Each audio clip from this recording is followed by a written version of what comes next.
The blue sky over Washington, D.C. darkened without warning. It was not a storm or eclipse that blocked the sun. A massive ship now hung in the atmosphere, its metal surface reflecting sunlight in patterns that hurt the eyes. Similar reports came, in from around the world. The alien vessels had arrived all at once, positioning themselves over major cities on every continent. Major Samantha West stood in the Pentagon War Room, her eyes fixed on the main screen. The room buzzed with panic and confusion, but she remained still, analyzing the situation while others reacted. At 42, with 15 years of military strategy experience, she had trained for many scenarios. First contact with aliens had been theoretical exercises. Now it was real. "What do we know?" she asked General Frank Martinez, who had just ended a call with the president. "Not much. They're in position over 27 major cities, no hostile action yet, no communication either." As if on cue, every screen in the room flickered. A face appeared. At least they assumed it was a face. The being had gray-blue skin with what looked like small tentacles where a human would have a mouth. Its eyes were large, entirely black, and set wide apart on its oval head. "People of Earth," it spoke in perfect English. "I am Supreme Commander Fozik of the Exari Dominion. Your planet has been selected for integration into our empire." Dr. Alan Murphy rushed into the room, late but essential.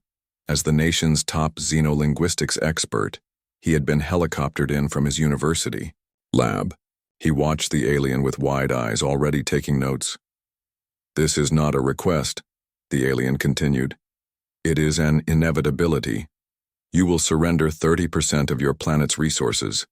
You will accept Exari oversight of your governments. You will provide workers for our expansion projects.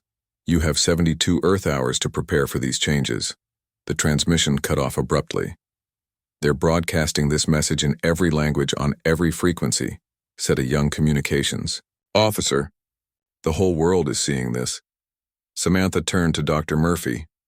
"What can you tell us?" The doctor looked up from his tablet. "Well, they speak our languages perfectly, which means they've been watching us for some time. The choice of words is interesting.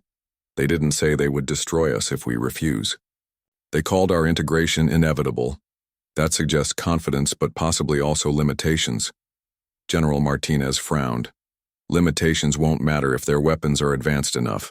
We need to know what we're dealing with." The next 6 hours were a blur of activity.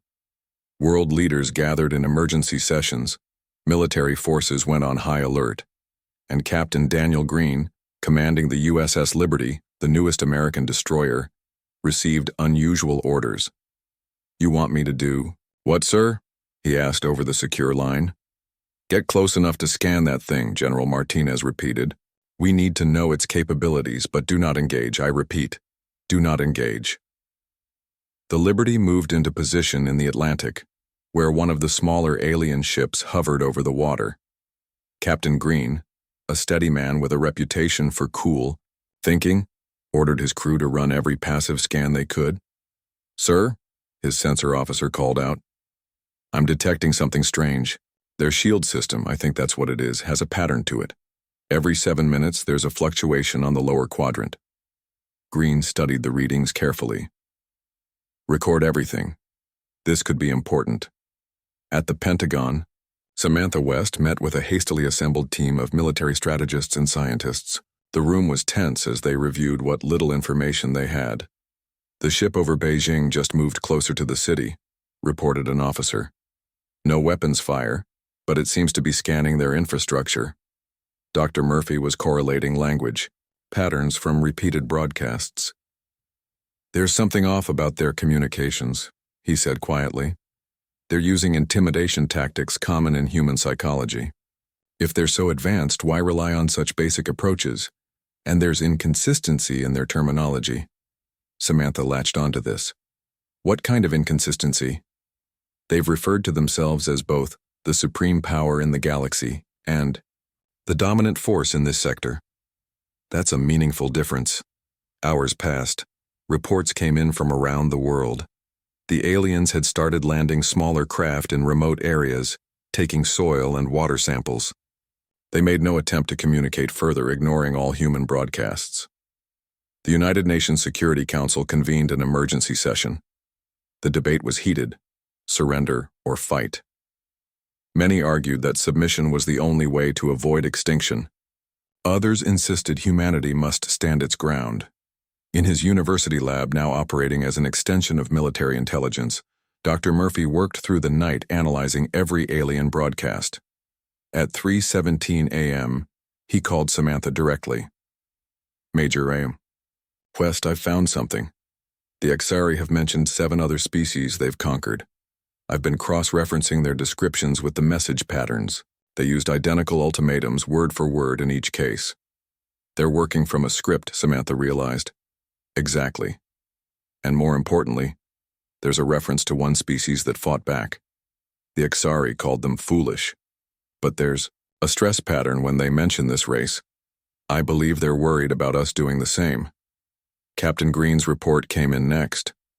The Liberty had completed its scans and detected multiple vulnerabilities in the alien shields. Their weapons were powerful but had significant recharge times between firings. Armed with this information, General Martinez called a meeting with top military brass and the president. Samantha presented their findings. "We believe the Exari are not as overwhelming as they want us to think. Their technology is advanced, but they have weaknesses. Most importantly, they seem to have conquered other worlds through intimidation rather than actual force." The president looked troubled. "So, you're suggesting we fight rather than submit? The risk is enormous." "The risk of submission may be greater," Samantha replied. "We have no guarantee they'll honor any terms. Based on Dr. Murphy's analysis, they've likely stripped those other worlds of far more than the 30% they're demanding from us." The meeting lasted hours. Arguments grew heated. Then, at midday, the Exari demonstrated their power. A small, uninhabited island in the Pacific disappeared in a flash of light. The message that followed was brief. 48 hours remain. This is but a fraction of our capability." Scientists analyzing the event confirmed the entire island had been reduced to base atoms. The demonstration sent shockwaves of fear around the world. Samantha wasn't deterred. If they could easily destroy us all, why don't they? Why the ultimatum? Why the demonstration on an uninhabited island? They want our resources intact. They want our labor. That gives us leverage. General Martinez nodded slowly. "We need more information and a plan." The next morning, with the deadline drawing closer, the president addressed the United Nations. Publicly, she spoke of considering the Exari terms and the need for global unity. Privately, Earth's nations were sharing military secrets and capabilities at an unprecedented level.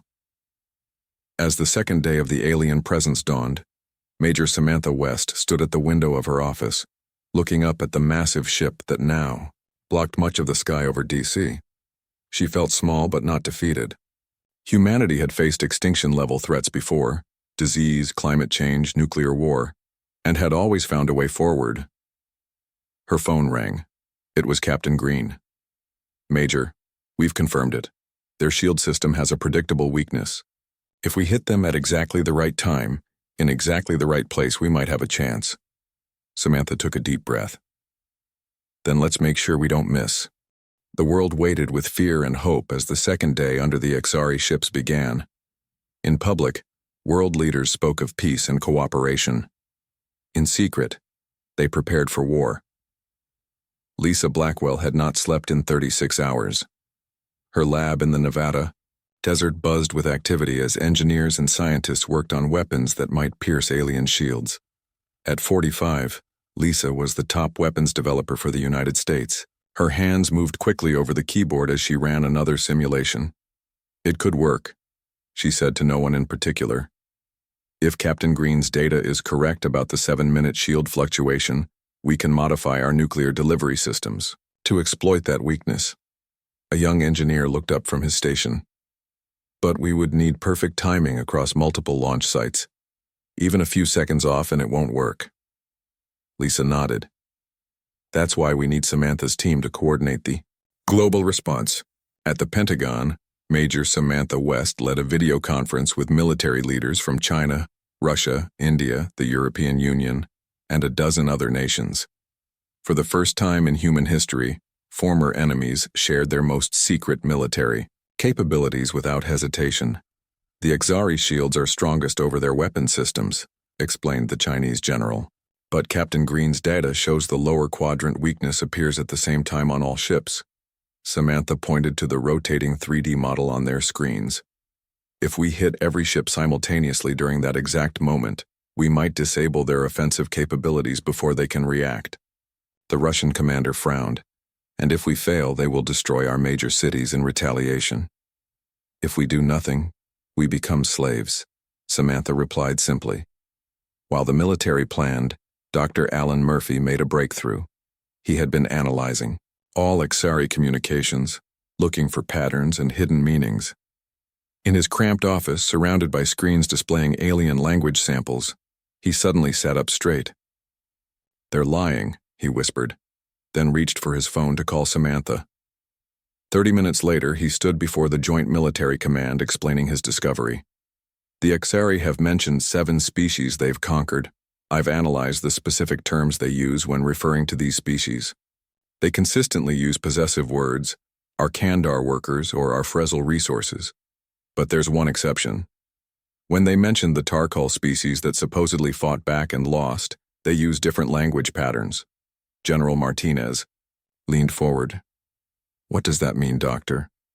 "It means the Exari never actually conquered the Tarkal. I believe that species successfully fought them off. The Exari are trying to hide this fact from us." The room fell silent as the implications sank in. The aliens could be defeated. Meanwhile, John Reeves prepared for the most dangerous mission of his life. A former Special Forces soldier, he now led a small team of 6 men and women selected for their specific skills. Their mission: infiltrate as close as possible to the Exari ship hovering over the Atlantic Ocean, to gather intelligence on its vulnerabilities. Their specialized submarine surfaced quietly 3 miles from where the alien vessel hung low over the water. The night was clear, the alien ship a massive shadow against the stars. "Remember," John told his team as they prepared their equipment, "we observe only. No engagement unless absolutely necessary." They deployed underwater drones first, sending them toward the strange energy field the aliens had extended from their ship into the ocean. The drones transmitted data back to the submarine, where Kelly, their tech expert, analyzed it. "It looks like they're extracting minerals from the seawater," she reported. "And their equipment. It's strange." "Strange how?" John asked, looking over her shoulder. "It's not uniform. Some of it looks incredibly advanced, but other parts seem cobbled together from different technologies. It's like they stole pieces from various sources and combined them." This information was immediately relayed back to command.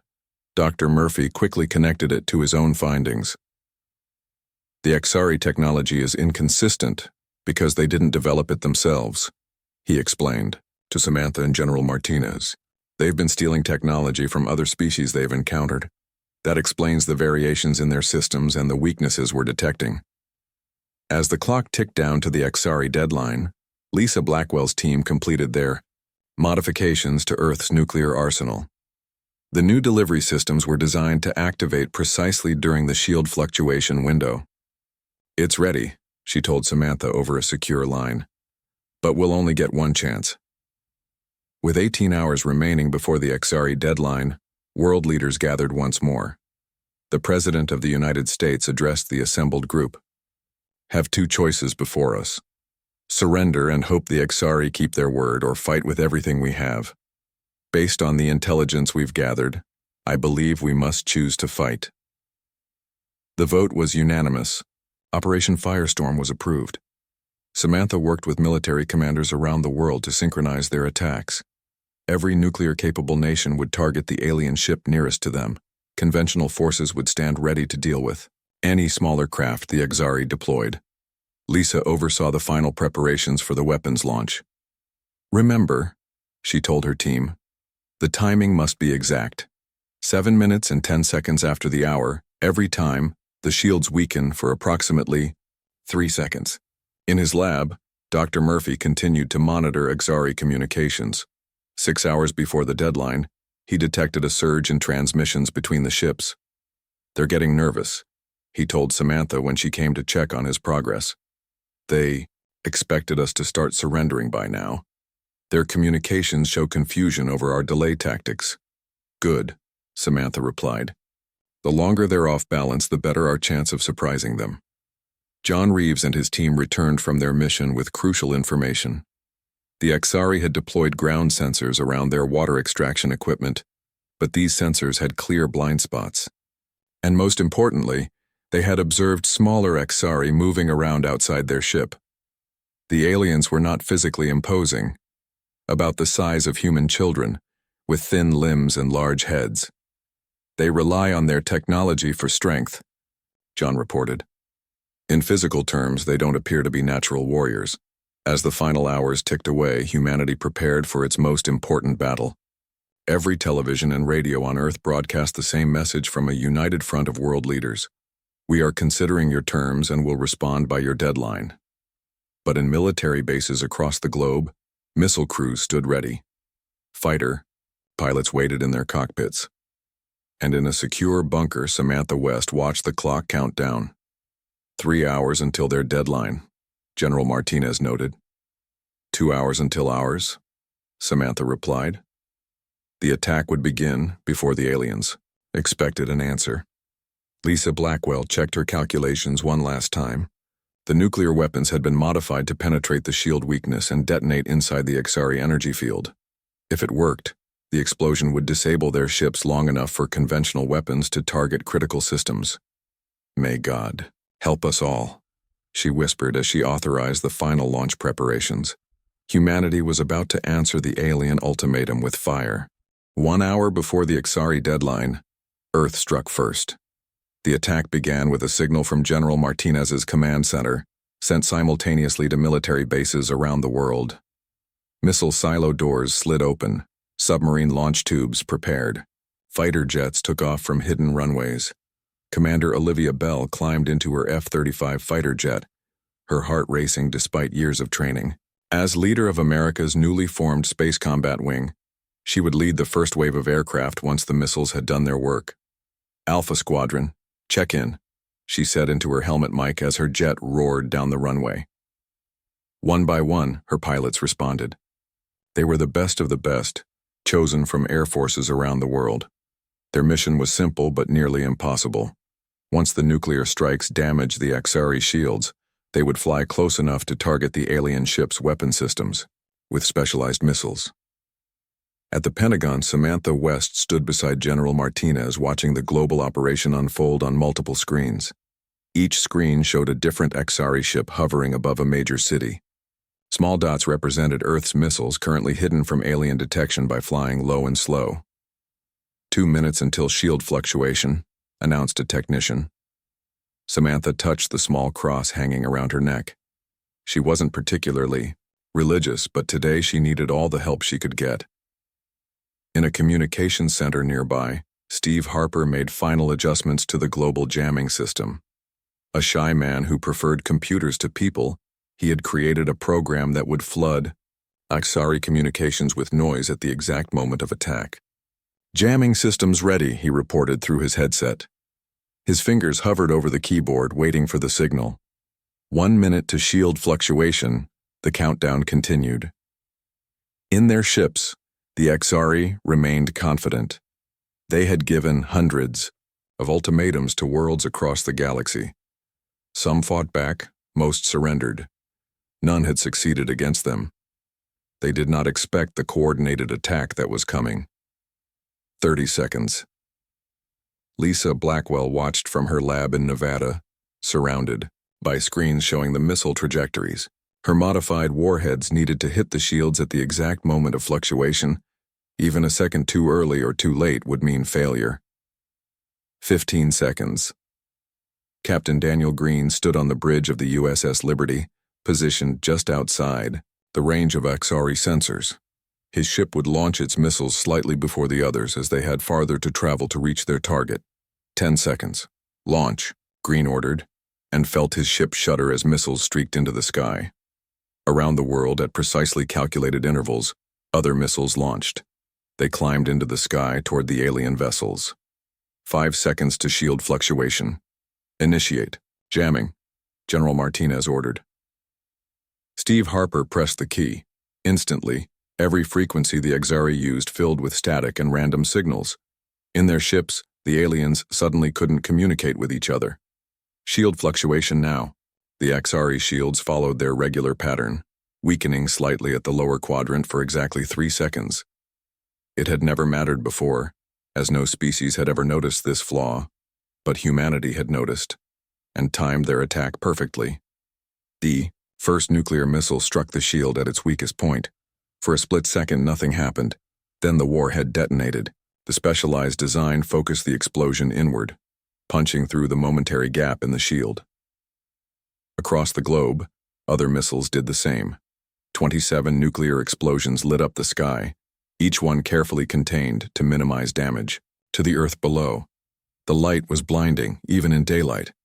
Commander Bell winced at the flash. "Alpha Squadron, move in. Target their weapon arrays." Her fighters roared toward the Exari ship over Washington, D.C., which now had a visible flicker in its shields. The aliens were recovering quickly, but not quickly enough. Bell locked onto what sensors identified as a weapon port. "Fox 3, she announced, launching her missile. It struck the target, causing a secondary explosion along the alien hull. Other fighters followed her lead, each targeting a different weapon system. 7 of the 20 jets were destroyed by Exari defensive fire, but the rest hit their targets. Similar scenes played out worldwide. Human fighters swarmed the damaged alien ships, striking at vulnerable points identified during the planning stage. Some succeeded, some failed, but the Exari were now fully aware they were under attack, and they responded with terrible force. Energy beams lanced down from the alien vessels. Where they touched, city blocks vanished. Washington, D.C., Beijing, Moscow, London, all suffered devastating hits. Millions died in seconds. Samantha watched in horror as large sections of the capital disappeared. Yet she forced herself to stay focused on the operation. "They're targeting population centers," she reported, her voice tight with emotion. "We need to draw their fire away from civilians." Naval vessels around the world began firing at the alien ships, not to cause damage, but to become targets themselves, drawing alien fire away from cities. Captain Green's ship, the USS Liberty, pushed its engines to maximum, racing toward the Exari vessel that hovered over the Atlantic. His radar operator shouted a warning as the alien ship turned its main weapon toward them. "All hands brace for impact," Green ordered. The energy beam struck the Liberty's forward section, vaporizing a third of the ship instantly. Alarms screamed throughout the remaining structure. Fires broke out on multiple decks. Green pulled himself up from the floor, blood streaming from a cut on his forehead. Half his bridge crew lay dead or injured. The ship was fatally wounded but still partially functional. He looked at the navigation screen. They were close to the alien vessel, closer than any other human ship had gotten, and he could see something crucial. The Exari main weapon was beginning to glow again, preparing to fire at the American coast. Green made a decision. "Evacuate all surviving crew," he ordered his executive officer. "Get to the lifeboats." "Sir?" the officer questioned, looking shocked. "I'm setting a collision course with their main weapon array. If we can disable it, we might save millions of lives." The officer saluted and began organizing the evacuation. Green stayed at the helm, manually steering the dying ship toward the Exari vessel. He thought briefly of his wife and daughters at home in Virginia. He hoped they would understand his choice. The Liberty's engine strained as Green pushed them beyond safety limits. The Exari weapon glowed brighter, almost ready to fire again. "Not today," Green whispered as he locked in the final course. The Liberty slammed into the alien weapon port at full speed. The explosion was enormous, sending shockwaves through the alien vessel. The weapon port collapsed inward, creating a chain reaction through the ship's power systems. From her fighter, Commander Bell saw the explosion. "Captain Green just took out their main weapon," she reported excitedly. Then, more solemnly, "The Liberty is gone." Samantha marked the sacrifice on her strategy board. Green's action had created a critical vulnerability in the Xari vessel. Similar reports were coming in from around the world. Humanity was fighting back with unexpected effectiveness. The first hour of Operation Firestorm ended with terrible losses on both sides. Multiple Earth cities lay partially in ruins. Several Xari ships showed significant damage, and the battle had only just begun. The sky burned over a wounded Earth. 6 hours into the battle, both sides had taken heavy losses. 3 Xari ships had been disabled but remained in orbit. 5 others showed significant damage but continued to attack. The rest maintained their positions, adjusting their shields to prevent further breakthroughs. On the ground, fires raged in major cities. Hospitals overflowed with the injured. In one such hospital in Chicago, Dr. Maria Carter worked without rest, treating victims of the alien attack. Her hands moved quickly from patient to patient, doing what she could with limited supplies. "We need more blood and pain medication," she told a nurse, who simply shook her head. There was none left to give. A young boy with burns across his arm looked up at Maria. "Are we going to die?" he asked in a small voice. Maria wiped sweat from her forehead, leaving a smear of someone else's blood. "No," she said with firm conviction. "We're going to win." She didn't know if that was true, but like millions of other humans that day, she refused to give up hope. At what remained of the Pentagon, Samantha West analyzed the battle reports coming in from around the world. The room was now operating, on emergency power, lit by the glow of computer screens and the fires burning outside. "The Xari have changed their shield rotation pattern," she told General Martinez. "Our second missile wave was completely ineffective." The general nodded grimly. "We expected they would adapt. What's the status on Lisa's new weapon?" "Nearly ready," Samantha replied, studying a secure message on her tablet. "But we'll only have one, and we need to get it much closer to the main Xari vessel to be effective." Lisa Blackwell's lab in Nevada had been spared from the initial attacks. Her team had worked frantically to modify humanity's most powerful thermonuclear device. This wasn't just a bigger bomb. It was designed specifically to create a cascading reaction in the Xari power systems. "The simulations check out," Lisa told her exhausted team. "This should create a chain reaction through their power core. But it needs to be delivered precisely to this location." She pointed to a spot on the 3D model of the largest Xari ship, which hovered over the Atlantic. "How do we get it there?" asked a young engineer. "They've adapted to our missile delivery systems." "Not by missile," Lisa said quietly. "By hand." The call went out for volunteers, pilots who could fly a small, stealthy craft close enough to the Xari vessel to deliver the weapon. It would likely be a one-way trip. Paul Winters stepped forward first. A NASA test pilot with military experience, he had the skills needed for the impossible mission. At 36, with no family ties, he felt he had less to lose than others. "I'll do it," he said simply when he reported to the makeshift command center. While Earth prepared its desperate counterstrike, the Xari leadership faced unexpected problems. Supreme Commander Vozick addressed his ship captains through their now secured communication system. "These humans are more resourceful than anticipated," he admitted. 3 ships disabled, 5 more damaged. This has never happened before." "We should call for reinforcements," suggested one captain. "No," Vozick replied sharply. "The Dominion must not know we are struggling with such a primitive species. We will finish this ourselves." The Xari didn't realize their communications were being monitored. Steve Harper had managed to crack their new encryption, and Dr. Murphy listened carefully to the translated alien words. "They're afraid," Murphy told Samantha over a secure line. "Not just of us, but of their own leadership finding out they're having trouble, and they keep mentioning these Tarkal who apparently defeated them before." This information strengthened Earth's resolve. If the Xari could be beaten, humanity would find a way. Paul Winters prepared for his mission at a small airfield in Iceland. The modified jet had been stripped of everything except the essential systems. In its place was Lisa's weapon, compact, but powerful enough to potentially destroy the main HFY vessel. Lisa herself had flown in to oversee the final preparations. She checked the weapons connections one last time. "Once you're in position, you'll have 30 seconds to clear the blast radius," she explained to Paul. They both knew this was technically impossible. The blast radius would be too large, the time too short, but neither said it aloud. "I understand," Paul replied. Samantha coordinated the global effort to create a distraction. Every remaining fighter jet, missile, and anti-aircraft system would fire at the HFY ships simultaneously, drawing attention away from Paul's approach.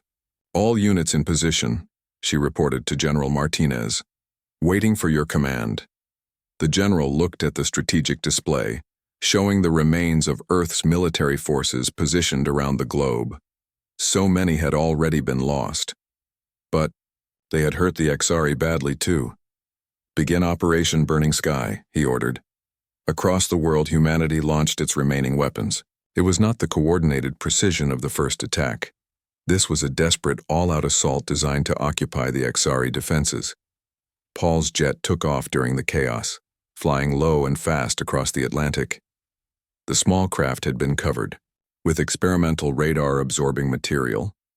It was nearly invisible to sensors, especially with all the other activity demanding HFY attention. "Approaching target zone," Paul reported, his voice steady despite the danger. He could see the massive alien ship ahead, energy weapons firing at Earth's forces. Lisa monitored his approach from her command station. "Remember, you need to deliver the payload directly to their power core access port. It's located on the underside of the ship." Paul adjusted his course, flying beneath the enormous alien vessel. Warning alarms sounded in his cockpit as the HFY ship's energy field began to affect his electronics. "Systems failing," he reported calmly. "Switching to manual control." With practiced skill, Paul guided his jet through increasing turbulence. The HFY had spotted him now, defensive weapons turned in his direction. "Almost there," he said, more to himself than to his listeners on the ground. Energy beams sliced through the air around his craft. One clipped his wing, sending the jet into a spin.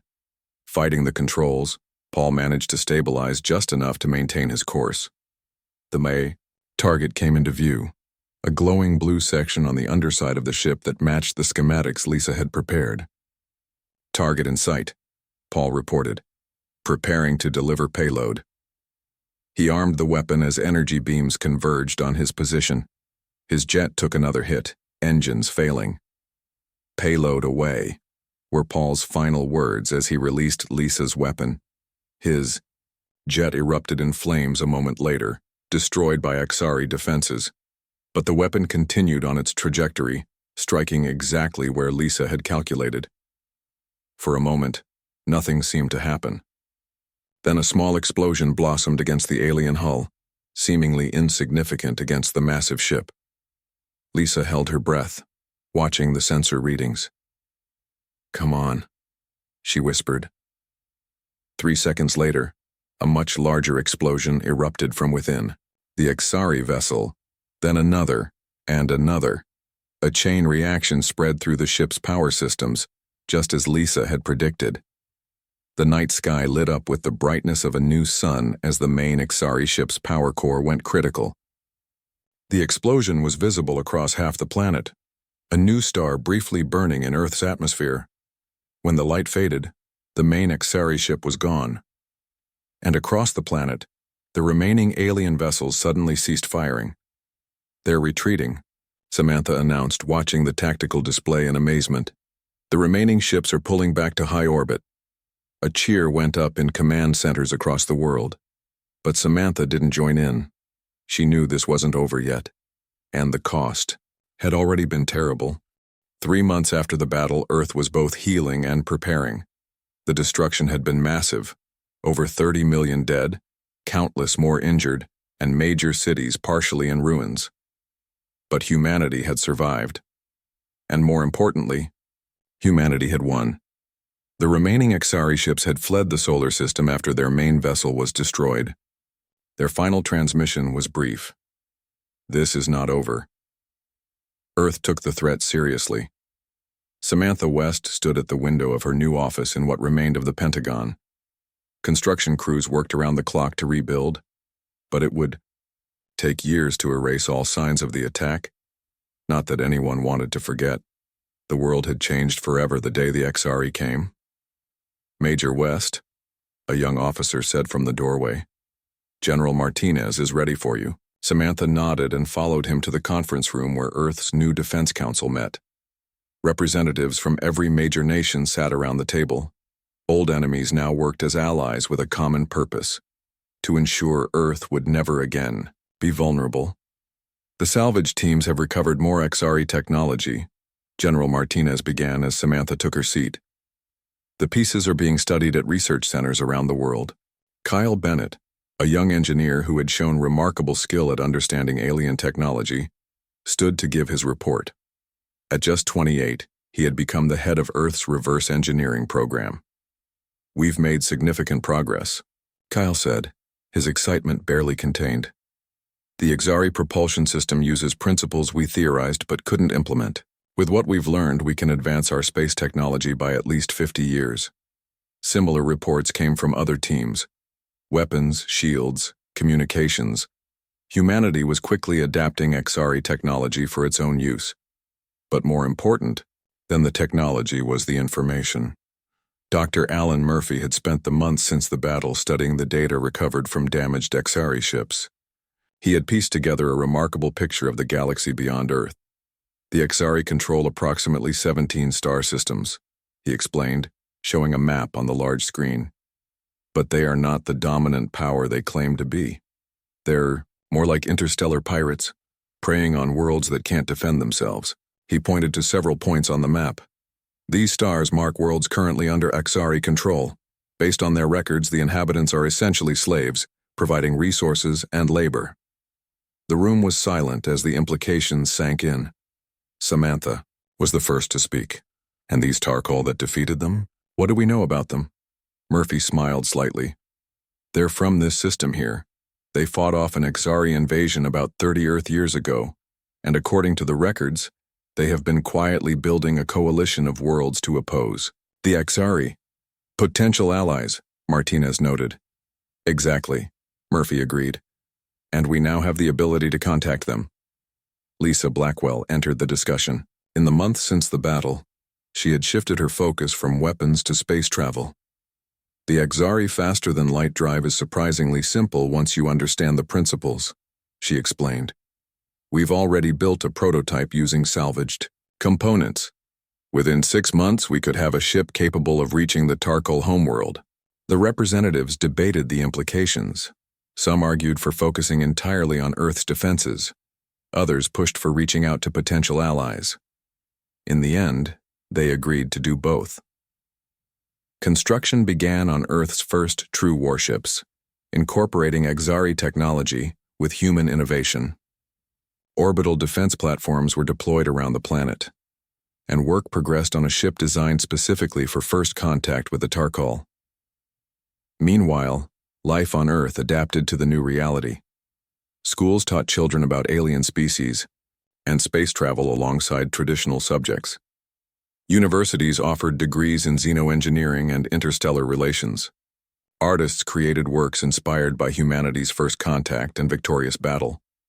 Dr. Maria Carter, who had saved countless lives during the attack, now headed a new medical research center focused on combining human medicine with alien technology. The advances had already cut the recovery time for many injuries in half. "We're turning their weapons into healing tools," she told a group of medical students. "That's humanity's greatest strength. We adapt, we repurpose, we survive." 6 months after the battle, Earth's first interstellar vessel was ready for launch. Named the Phoenix, it carried a crew of 20. Scientists, diplomats, and military personnel chosen from nations around the world. Samantha West was selected to lead the mission. Her strategic mind and quick thinking during the XRE attack had made her a natural choice.